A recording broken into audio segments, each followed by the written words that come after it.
Welcome to The Storytellers, the radio show and podcast that features those who choose to leave their mark on the world through the art of story. I'm your host, Grace Salmon. I look forward to our time together today. Now, let's meet our storyteller. Julia Brewer Daily is a Texan with a Southern accent. She holds degrees in education and in English from the University of Southern Mississippi. She's been an educator, a Communications Adjunct Professor, and a Public Relations Director. She was the founding director of the Greater Belhaven Market and even shadowed Martha Stewart. As the executive director of the Craftsmen Guild of Mississippi, she wrote the artisans story to introduce them to the public. Now she's using all of those skills with her fabulous debut novel, No Names to Be Given, and with her new podcast about women authors over 50. Julia, welcome to the Storyteller's Microphone. Thank you so much, Grace. I'm delighted to be here. I've really looked forward to today for so many reasons. One of them is your new novel. I am captivated by the story that you tell of adoption, but also how you focus on this very specific period, I think in American history at least, where women disappeared to give up their children. Tell us about No Names to Be Given. Well, it's a work of fiction, although it has a thread of my own memoir running through it. I have three young unwed women who meet at a maternity home hospital in New Orleans to relinquish their babies for adoption. And they are supposed to return home as if nothing transpired. And 25 years later, they're brought back together because of blackmail and secrets, and they are exposed all the way to the White House. So that's the premise of the story. And the background is that I'm an adopted child from that maternity home hospital in New Orleans. What drove you to storytelling now? I know that's a particular interest of you based on where you're going with your new podcast as well, but why storytelling and why now in your own life? You know, if I had told this story 45 years ago when I searched and found my own birth mother, it would have been a sensation because nobody was searching. Nobody, you didn't see anything in the news about finding their birth parents. And of course, we didn't have the DNA kits that we now have today that exposes a lot of secrets that people may not want exposed.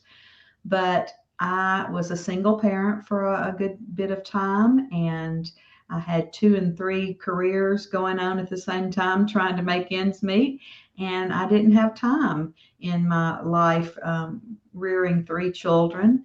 And after I retired, I said, it's time for me to get this story out of my head and on paper. So that became my full-time job. I've worked since I was 18, and I think, work keeps us busy, but it also provides so much enjoyment for us. And so I decided to sit down and get this story on paper.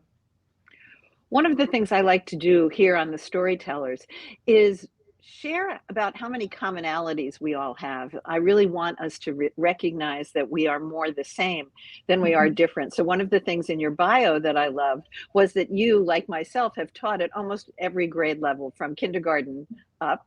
So that was really fun. And I didn't realize we were both single parents for a long time in our lives. Mm-hmm. So I'm so glad that you had this opportunity to share that as well. You talked about your book, and you talk about these 3 very distinct women characters.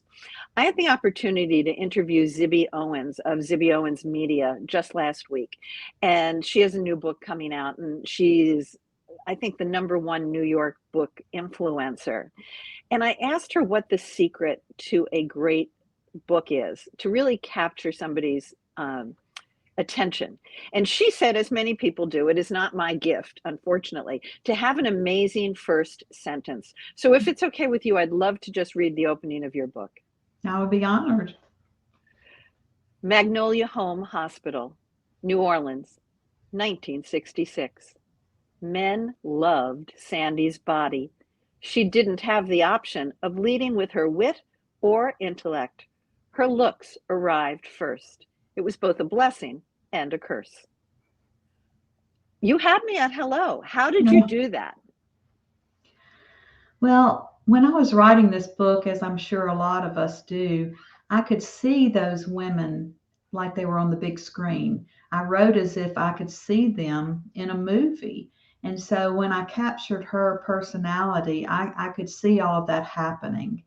And she was very loosely based on a stripper in um, New Orleans that all of us who went to New Orleans and walked down Bourbon Street from the time we were teenagers, we saw this club on Bourbon Street, although we were sometimes too young to get into it.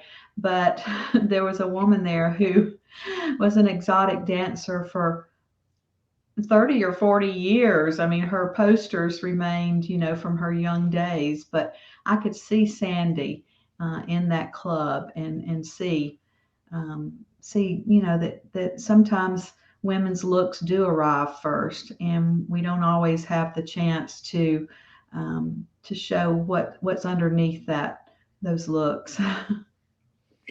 Each of your characters is so strong. I navigated towards Sandy right away because I think she's who we meet first. Talk about the other, or talk about all three characters and why you chose each of theirs perspective. Well, I wanted to showcase that in this baby scoop era, which was probably from the 30s through about the 70s, even to the 80s, when women, if they were unwed, they were going somewhere to give up their baby for adoption. There were no options for women to keep their babies. Their family was against it. Their society was against it, especially in the Deep South. And so there were a lot of secrets, but I wanted to show that these women came from all walks of life. They came from upper class backgrounds. They came from middle class backgrounds, but they all had the same result. And so in each one of these women, I wanted to show a segment of the population that all ended up in a maternity home if they became pregnant. Back then there weren't many birth control methods, and there certainly wasn't abortion available that was legal.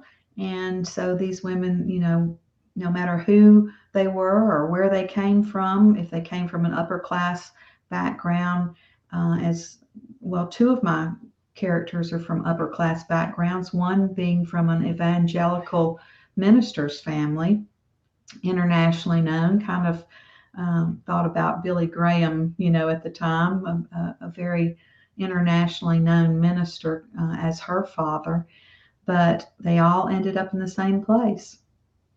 I love that you leveled the playing field, if you were, that again, it's that idea of we're more the same than we are not. You also introduced me to a term that I had not heard, and I think you call it baby scoop. Mm-hmm. Is that a common term? It is, and a lot of people have written about this time, and we think back, that wasn't that long ago, and especially in the 50s when I was born, in the 60s when these women were in my story. That's not so long ago, and it's just so difficult to believe the flip of culture that allows women today, to have children without the benefit of a spouse in the house or a partner. They can have children and keep those children, but back then it was just unheard of. And so these maternity homes sprang up around the country, and there's still about 400 maternity homes in the U.S. today, but they're mostly to help the women keep the babies, to try to get them jobs and to learn how to parent. So that's the direction they've gone in now. The term baby scoop, to me, on first bounce, sounds like there was a plan to scoop the babies up and harvest them away, if you will. Was there anything of that, or was it really a way to deal with a shame, if you will, not an appropriate shame, but a stigma that society placed on these young women? Well, really both, because there are true stories about children being kidnapped and babies being taken away, that were actually true stories. But mainly, the society just believed that you had to have both a mother and a father in the family to have a child. And my own parents were really scrutinized before they could adopt. They had to have a separate bedroom for each child in the family. They, had home visits. They filled out a lot of applications, and they tried to match our hair and eye and skin color, so that you could keep the secret. If you didn't want to tell that your child was adopted, you could say that they were, birthed to you. And, even the birth certificates back then were changed. If someone adopted a child, then the birth certificate reflected that those people had the child. And the original birth certificate was sealed. And there's still, most states have sealed records. Only about 10 states in the country allow adult adoptees to access their records. I had no idea it was that few, Julia. And I also had never thought that the secret was on both sides, that there were some people who didn't want to admit that the child they had adopted was indeed adopted. So you've really opened my eyes to a lot just in our short time together. How has your story changed you? And I know one of the fun things for us as authors is, how have readers reacted to it? What feedback have you gotten? That's been my favorite part of this journey in writing this book. And as you well know, when readers reach out to you and they're affected by a certain part in the book, I've had other adoptees reach out to me. I've had adoptive parents as well as birth mothers. I had one birth mother reach out to me from California, and she had relinquished her child in the same hospital where I was born. And she's writing her book, and about it's going to be a memoir about being in that maternity home. And I asked her, I said, did I get the maternity home correct? Did all the birth mothers, really bond? And she said, it is true. When you're under that kind of duress, that kind of emotional duress, that you feel like you're in a foxhole, and you get to know people very quickly. And even though a lot of maternity homes gave them different names than their own names, they were still trying to protect them when they went back home, that this secret would never come out. And when I opened the records to my original birth certificate, and actually found that my birth grandmother still lived at that address, and I reached out to her, I asked her if her daughter had given up a baby for adoption. And she said, absolutely not. Even after all these years, she was still protecting her daughter and keeping that secret. How old were you when you reached back to try to find your birth parents? I was pregnant with my second daughter. I was in my early 20s. And the only way I could open those records is in Louisiana. There was still a Napoleonic law on the books that said that an adopted child can inherit from their natural parents. Well, you can't inherit from somebody you don't know. So that was just a little loophole that I was able to use to open the records. And I think they closed those soon after that. That's also a fascinating part of this. Tell me about your life post release of the book. What kinds of things are you involved in? Well, I had no idea what the marketing would take for these books. I've been on a lot of blog tours, and I've spoken to book clubs all across the country.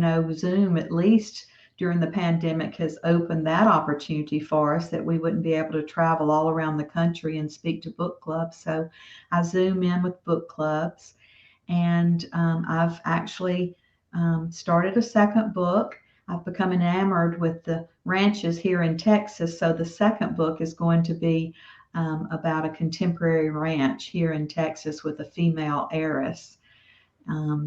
She's the fifth daughter, generational ranch out here, and she stumbles upon an ancient people living on her property. I was influenced when I went to Mesa Verde National Park in Hmm. Colorado. I had never seen such ruins. I didn't know we had ruins like that in the U.S. And it looked like condos were built in the side of this mountain. And this Yes. ancient people had, left, and they really don't know if it was because of drought or disease or, why they left. So I thought, well, maybe they came over to Texas. And It's certainly so, flatter there. Even if you're in the hill country, it's certainly flatter. exactly. So that's what I've been doing. And then as you mentioned before, have started a podcast that will begin this month, interviewing people who have written their first book after the age of 50, because I see people on the under 30 or under 40 list and all the awards that they receive. And I said, it's time that we celebrate those of us who waited until our retirement, but are among a lot of people, including Laura Ingalls Wilder, who wrote her first book, the Little House series, at age 65. So there are a lot of people out there who are just beginning, and I've interviewed some people who are in their 80s and 90s. So I said, maybe it's like swimming, we can do it the rest of our life. I think so. And I love the idea of your new podcast. So tell me again what the name of it's going to be called. It's called Authors Over 50. And I imagine we'll be able to get it at any place you can get your podcast stories. Everywhere. Apple, Google. Yeah. I want to take just a second and look at your own trajectory, if you will. You came into the world as a secret, if you will, and now, and at that baby scoop period of time. And now we're so public. You and I both have our own podcasts. We are both authors. We both are novelists after the age of 50.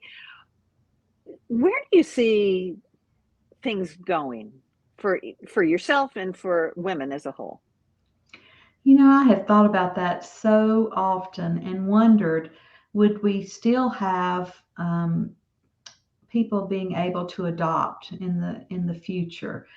So many mothers are keeping their babies, and then if we get so open that parents are afraid to adopt because somebody might come back into their life and want their child to return to them, will it still be the culture that we've had, better than the past, and the women have an option?